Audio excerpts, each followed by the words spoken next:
listening to Crossroads France, an AFP podcast. I'm Barney Spender. Bienvenue. As France heads into the 2022 presidential election, the country finds itself struggling to balance its traditional values with a modern, changing society. This 5-part series focuses on a France that's facing a number of questions about her identity and her values.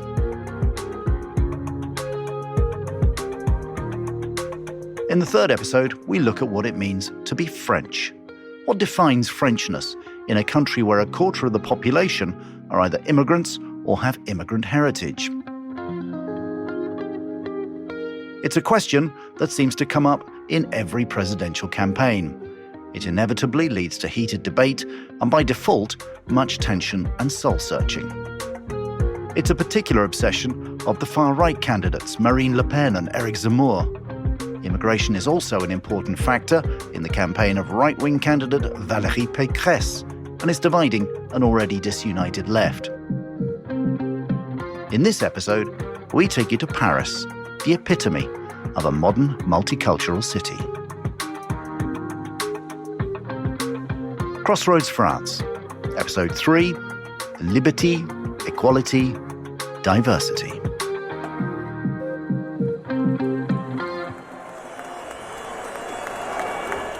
It was my first political rally. I'm 28 and I live in Paris. Meet Ludovic, an engineer who grew up in the Paris region. That's not his real name, by the way. He asked us to change it.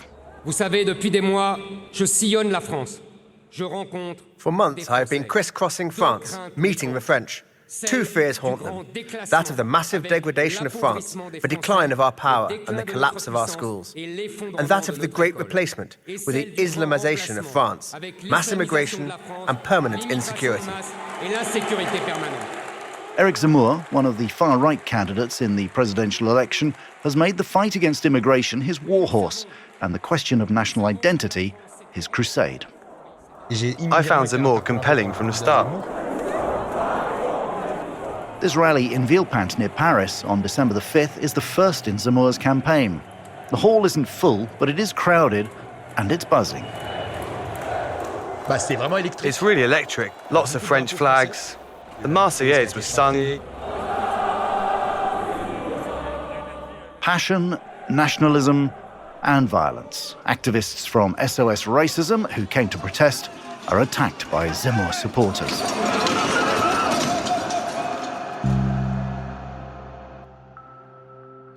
I come from a multicultural family. My mother is from Malaysia in Southeast Asia, and my father is French, so I'm bicultural. At home, we spoke both English and French, but that doesn't make me feel less French than anyone else. I think it was an advantage. The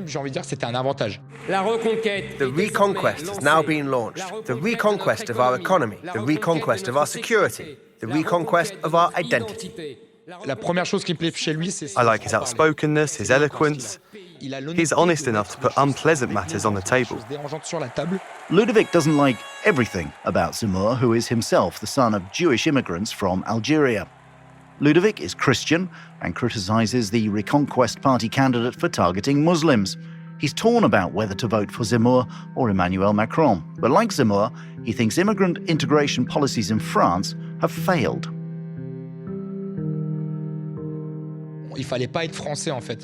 It wasn't necessarily good to be French where we were. At school in Clichy-la-Garenne in the suburbs, I had some very good times at school and I had some very good teachers.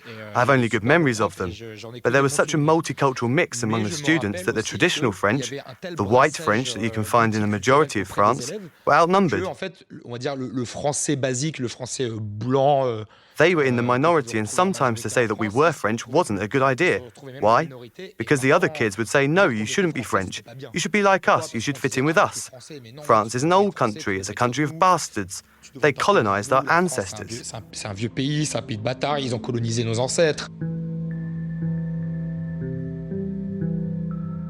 Les Blancs, les Babtous, hein. Même un nom, on était les Babtous. Babtou. That was their nickname for the whites. I was half Babtou because I wasn't 100%. People who were 100% white French were called Babtou, and it was terrible for them. It was discrimination. Suddenly, you're in the minority. As a result, we didn't say we were French, we were inventing stories. We'd say, yeah, I'm with the Moroccans, no, I'm with the Algerians, the Tunisians, I'm with so-and-so. Non, je suis avec les Algériens, non, je suis avec les Tunisiens, je suis avec un tel ou un tel. On avait 10 ans, 11 ans. We were 10, 11 years old, we played football together. That wasn't a problem, it was normal.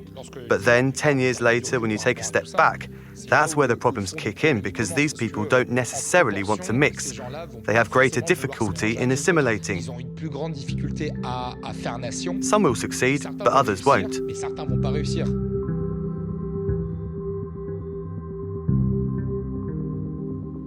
Pourquoi ça se passe mal pour eux? Why does it turn out badly for them? Why did things go wrong with a friend of mine from school? Why do people I knew back then turn to dealing drugs? Some of them died.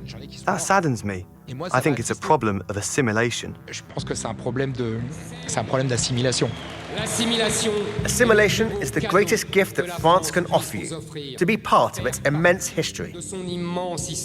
Donc moi, je pense I think Zemmour is off to a good start because he's put assimilation on the table. sur la table.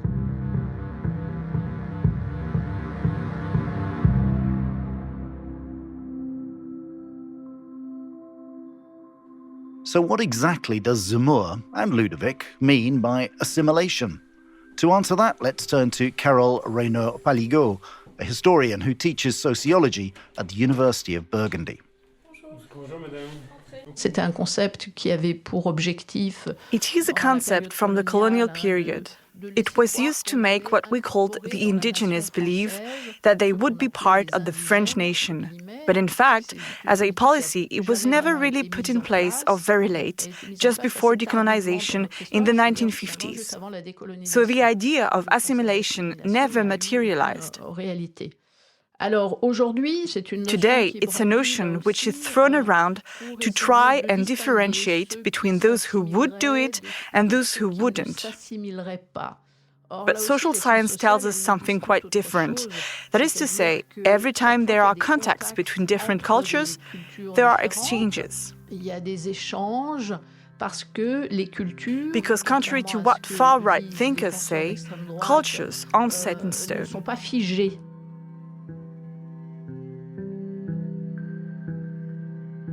Well, what do the numbers tell us about immigration? Well, in France, 1 in 10 of the population is an immigrant, with just under half of those coming from Africa. And more than 1 in 10 French people has at least one parent with an immigrant background. On paper, therefore, France is an increasingly multicultural country. But this change hasn't gone down well. A recent poll suggested that 2/3 of respondents believe that France's identity is disappearing. Immigration is widely perceived as a threat to this national identity, although economic issues such as deindustrialization and unemployment are an even greater source of concern.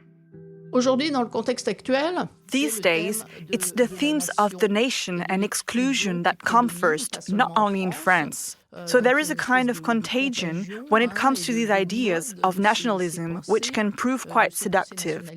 When things go wrong, we blame someone, usually the person who comes from somewhere else. Yet immigrants and their children largely adhere to the French identity. Patrick Simon is a researcher at the National Institute for Demographic Studies.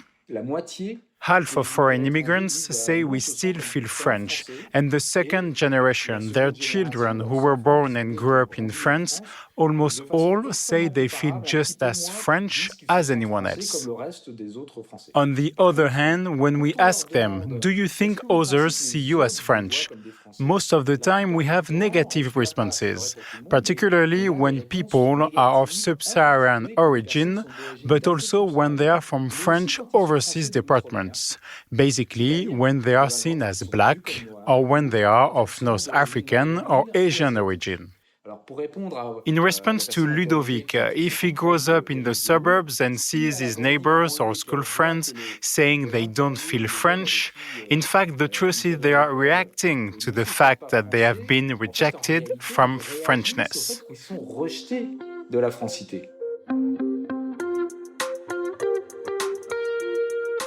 Added to these tensions around identity is the legacy of colonization. a legacy that deeply divides French society.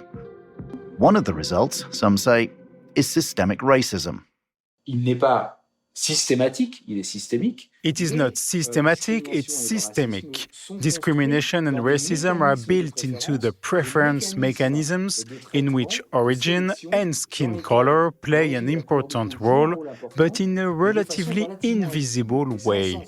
That's why we speak of systemic racism. It seems non-existent, but in fact, it's hard at work. Décider du sort des personnes qui sont racisées.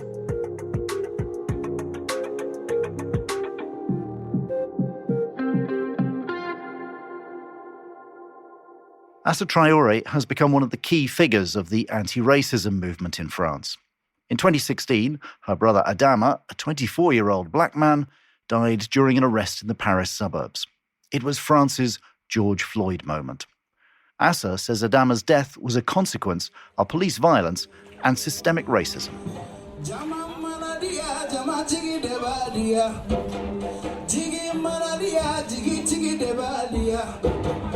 The mood at this bustling, crowded meeting in central Paris, organised by Assa Traoré and the Adama Committee, is serious but at the same time upbeat.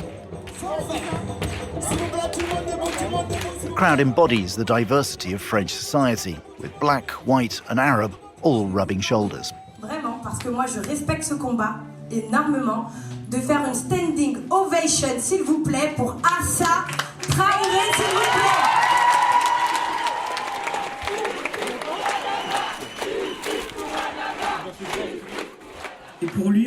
We're here for him, my brother, Adama, my brother who died on his 24th birthday.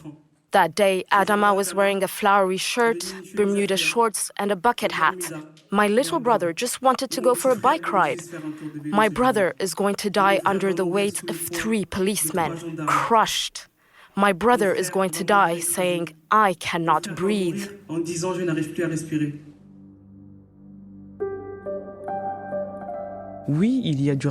Yes, there's racism. My brother died that day because he's Adama Traoré, a black man from a low-income neighborhood.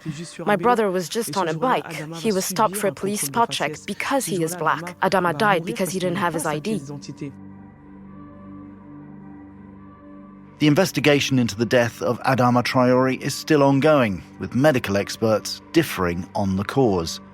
At the time of recording this podcast, no police officers had been charged. We made the name of Adama a symbol. My brother's name is known around the world.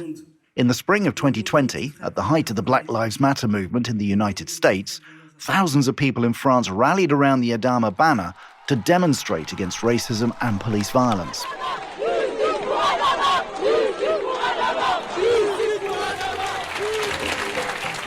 At this particular Adama gathering, there were a lot of young people in the audience, inspired by the work of Assa Traoré.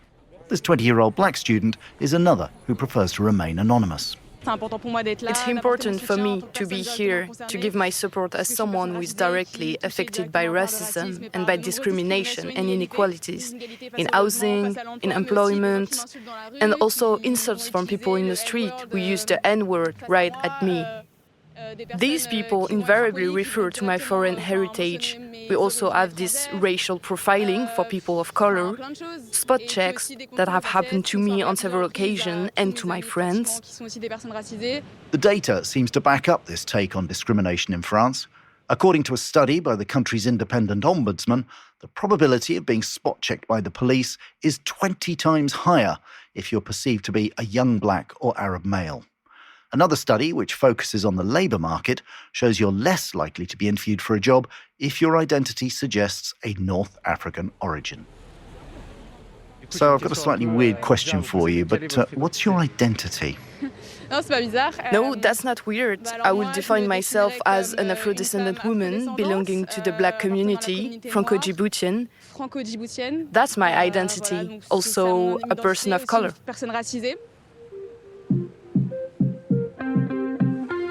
On the question of identity, we should point out that Patrick Simon and Carole Reynaud-Paligot, both of whom you heard earlier, are white French, while I'm white Habono English, an immigrant in France for the last decade.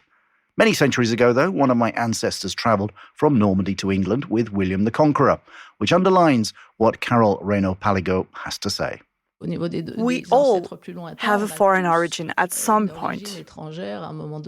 Identity is plural, based on elements that we choose or inherit, and it is also constantly changing. I want to define myself as a historian, as a sociologist, as someone who devotes herself to reflection and analysis. I have working-class origins, so I am a class defector. That is to say, I cross the social divide. And then I have another heritage, of course. I am a woman.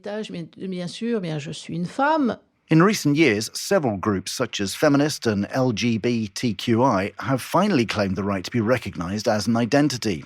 It's the same for a part of the anti-racist movement. Sometimes they gather in single-colour meetings, saying it's easier to discuss and fight the discrimination they suffer among their immediate peer group. Rokhaya Diallo is a prominent black journalist, filmmaker and rights activist. I believe people have always needed to find themselves among peers. In 1956, at the Sorbonne, there was the Congress of Black Writers of France. That shows the desire to be at one with other people who are suffering or who are exposed to similar experiences in society isn't something new. The feminist movement had single sex groups within it. The difference today is that these trends are more visible because of social networks. But some in the political classes, including on the left, reckon these groups only risk fracturing society a little more. A nudge towards universalism, which, to the French, is the idea of a unified, indivisible republic. France expects each citizen to renounce elements of his, her, or their individual identity, to embrace the values of La République. In exchange, the republic promises to treat them on an equal footing.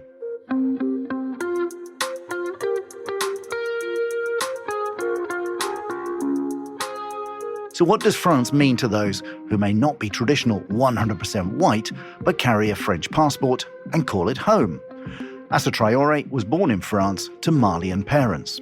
Moi, je suis française, et la France est mon pays. I am French. France is my country and the country I grew up in. My childhood memories are of the forest, going to collect chestnuts, Christmas, being with my father, Eid celebrations. At home, it's all of that. And that's what we must preserve, but we have to make it better. À préserver, mais il faut qu'on le rende meilleur. And here's our Franco-Djibouti woman, the student we met at the Assa Traoré meeting. It's funny because it seems a simple question, but it's complicated when you are a person of color. So many things are difficult in France on a daily basis, and sometimes it's difficult to feel really French or feel good here. So yeah, it's my country. In one sentence, I love it, and at the same time, sometimes I hate it. In the next episode, we head to a university in Grenoble, which has found itself in the eye of the storm over the ongoing debate over Islam's place in 21st century France. You've just been listening to the third episode of Crossroads France, a podcast from Agence France Presse, which is also available in French under the title Turbulence. If you enjoyed it, please feel free to share it and tell people about it. Liberty, Equality, Diversity was originally created by Antoine Boyer. My name is Barney Spender. À bientôt.